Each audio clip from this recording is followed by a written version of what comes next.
পবিত্র কুরআনে এমন একটি সূরা আছে যে সূরা তিলাওয়াতকারীকে কবরের আযাব স্পর্শ করতে পারবে না। সূরাটির শুরুতেই আল্লাহ তার পরম সার্বভৌম কর্তৃত্বের কথা ঘোষণা করেছেন। এরপর আল্লাহ তার সৃষ্টির নৈপুণ্যের বর্ণনা দিয়েছেন। সৈয়দ নওশাদ জানাচ্ছেন বিস্তারিত। রাসূল সাল্লাল্লাহু আলাইহি ওয়াসাল্লাম সবসময় কবরের আযাব থেকে পানাহ চাইতেন। হযরত আবু হুরায়রা রাদিয়াল্লাহু তাআলা আনহু থেকে বর্ণিত, নবীজি বলতেন, হে আল্লাহ, আমি কবরের আযাব থেকে আপনার আশ্রয় প্রার্থনা করছি, জাহান্নামের শাস্তি থেকে আশ্রয় প্রার্থনা করছি, আরও আশ্রয় প্রার্থনা করছি জীবন মৃত্যু ও দাজ্জালের ফিতনা থেকে।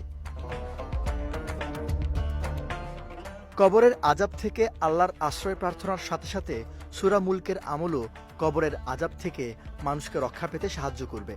এ সূরা তার আমলকারীর জন্য কবরের আযাবের সামনে প্রতিবন্ধক হয়ে দাঁড়াবে। হযরত আব্দুল্লাহ ইবনে মাসউদ রাদিয়াল্লাহু তাআলা আনহু বলেন, সূরা মুলকের আমলকারী ব্যক্তিকে যখন কবরে রাখা হবে, আযাবের ফেরেশতারা তার পায়ের দিকে আসবে। তখন পা বলবে, এদিক দিয়ে তোমরা তার পা পর্যন্ত পৌঁছাতে পারবে না। সে আমার উপর ভর করে নামাজে দাঁড়িয়ে সূরা মুলক তিলাওয়াত করত। এরপর বুক অথবা পেটের দিক থেকে এলে তা বলবে, এদিক থেকেও তোমরা তাকে কিছু করতে পারবে না। সেতু সূরা মুলক তিলাওয়াত করত, আমার মাঝে সূরা মুলক ধারণ করত। মাথার দিক থেকে এলে বলবে, আমার দিক থেকেও তোমরা তার পর্যন্ত পৌঁছা সম্ভব নয়। সেতু সূরা মুলক তিলাওয়াত করত, আমার মাঝে সূরা মুলক সংরক্ষণ করত। ওয়ালটন আবারও মিলিনিয়ার অফারে ওয়ালটন ফ্রিজ কিনে আপনিও হয়ে যেতে পারেন মিলিয়নিয়ার। রাসূল সাল্লাল্লাহু আলাইহি ওয়াসাল্লাম রাতে ঘুমানোর আগে অত্যন্ত গুরুত্বের সাথে সূরা মুলক তিলাওয়াত করতেন।